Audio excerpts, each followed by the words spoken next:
Oh, absolutely. It's going to be a good weekend. 6 games. So, all right, let's keep focused on last weekend, though. Big win up in New England over New York. Upset. I'm sure it would have been the upset of the round if Nola hadn't popped up on Sunday night. But out of that came a great performance from an absolutely amazing player. I've loved watching him play, abbreviated last year and this year as well. So, Pete, you had a chance to sit down with the fullback / centre / fly half / everything for the New England Free Jacks, Beaudein Waaka. Yeah, so I was currently playing some rugby in Australia and Shoot Shield for Manly Marlins, and my agent at the time gave me a call and he was like, hey mate, there's an opportunity to go and play some rugby in the United States. What's your thoughts? And back then I wasn't really too keen. I was still wanting to get back into New Zealand and play all my rugby there. But when I went back home, I had a talk with my family and mum and dad obviously and a few teammates, and they suggested, hey, maybe it might be a good opportunity to get into this new rugby competition that's just come about and go from there. And so I was like, gave it a bit of a thought, and then I had my good mate Brad Tucker with the Seattle Seawolves. He was playing with me in New Zealand at the time. And then he obviously made his way to the MLR, and I actually rang him and said, bro, what's this Major League Rugby comp all about?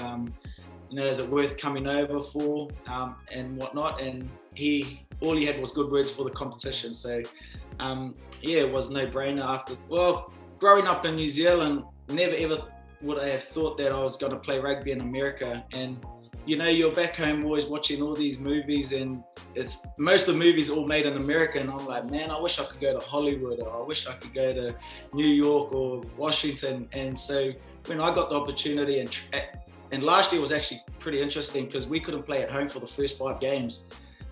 We were on the road, so we stayed in Las Vegas for 2 weeks, then we came home for a few days, then flew over to San Diego and stayed over there for 2 weeks, and then flew back home, and then we went down to New Orleans. So it's the interesting thing about this competition is you get to go and really see America, and they always talk about there's the difference between the Norths and the Souths within the American people, and you definitely see that side of them, and it's pretty cool. But I've enjoyed it, traveling around the States and seeing different places and whatnot. I've got no favorite position now. I've been pushed around all over the shows. Once I left school, I started as a first 5. I left school as a first 5, signed my professional contract with Taranaki Rugby as a first 5, and then obviously made my way to the New Zealand Sevens, the All Black 7 side. And once I was in that scene for a little bit, my 15s coaches saw potential with a potential putting me elsewhere in the backlines for the likes as an outside back, just because not gonna bust my bubble here, but like with my footwork and everything. I've got no favorite position, but the reason why I've been pushed into first 5 with the Free Jacks this year was our first 5'8", Harrison Boyle, picked up a shoulder injury, and our first 5 that we had backup was coming over from Fiji at the time, and he wasn't obviously here in the country because obviously Fiji were having struggles with outbreaks with the COVID-19 and whatnot, and so they ended up chucking me in there, and they actually enjoyed myself. I enjoyed myself being there once I got put in that position, and so that they just thought, well, let's just keep you there and we'll play around with Harrison Boyle, chuck him at fullback and we'll put him at 12. Well, I mean, I think this is probably the area that I'm most interested in as a coach. Whenever you talk to a head coach, probably about 25% of it as the head coach is what happens on the field. 75% of it is what happens off the field. And this idea of building an identity and belief. And I actually tweeted, there was a really interesting article in The Atlantic about the England soccer team. So I had to talk about them. We're recording this on Wednesday. Hopefully when this comes out, England will be preparing for the final against Italy at Wembley this weekend. But I know everyone wants Denmark to win, Dan. It's okay. I know everyone wants Denmark to win. Think of the great things that have come out of Denmark. Like, it's amazing. And then what has England ever produced? Apart from Pete Steinberg, nothing. So So it's interesting to me that because that was actually, the article was all about identity and how Gareth Southgate, the England manager, has created an identity for England. And they actually said that they brought in a guy that's worked in rugby to work with the England team. And what they talked about is that in rugby, and different than in soccer, the players are expected to own the culture, right? They're expected to have an opinion on it. They're expected to be involved in it. And I think that's one of the really important parts of rugby is the fact that as the coach, because of the way the game is played, which is the same as soccer, you can't control what's on the field, but the soccer culture does not engage the players, right? And so Gareth Southgate will talk about his top players as being tribal leaders, right? He's created a history for England. So, you know, he was the guy that gave everyone England numbers, a little bit like New Zealand has, and it's actually something that we did with the Women's Eagles. We went back and recreated history and gave everyone sort of like, hey, you are this number Women's Eagle or this number Eagle. So like creating that lineage and that history, I think is really important. And what you see as you get into these really difficult times, and the reason why I wanted to talk about this is when you look at a team like NOLA, and you have a team like NOLA that goes to LA, and when they look around, and this is, Dan, you know this isn't, you know, players, when you're part of a good team, you look around and you're like, man, I have good players. I don't have to do that much, right?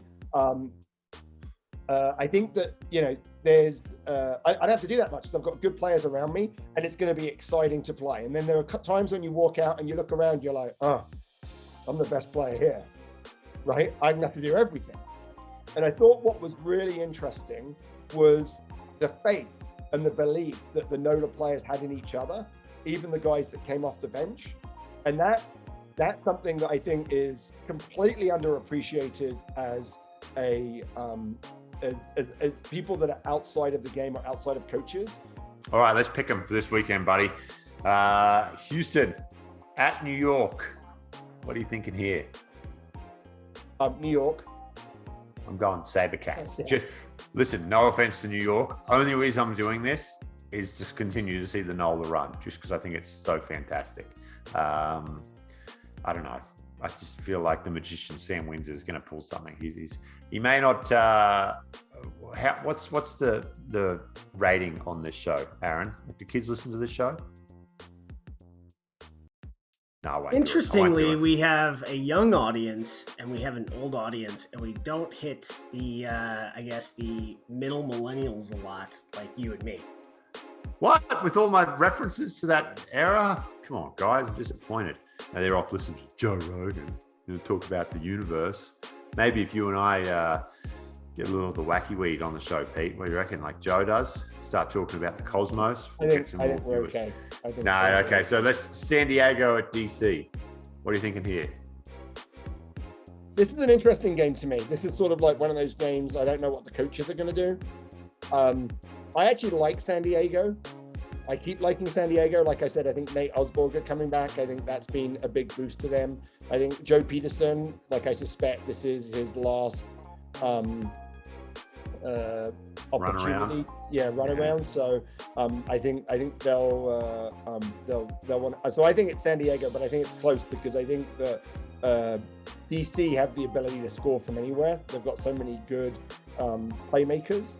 But I think San Diego wins this one. I think it's a high-scoring game. I think this is like, you know, when you get to this part of the season, that effort in defense maybe isn't as good, right? So I think this game's going to be like 36-34 San Diego.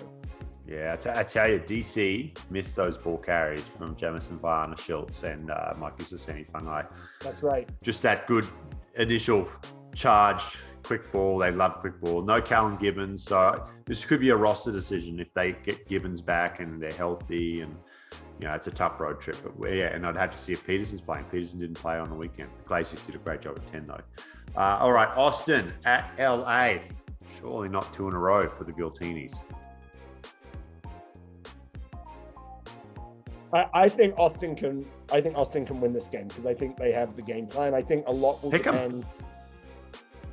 I'm going to pick LA because I think they've got too many quality players. But this will be a very close game, and I think it might be the bounce of the ball.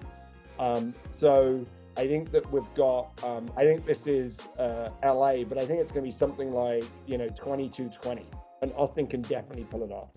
Little penalty kick at the end, maybe. Little Yeah, penalty good. kick. Yeah, it's going to be like a penalty kick or something like that. I think I'm calling this game, so I'll lay off the predictions.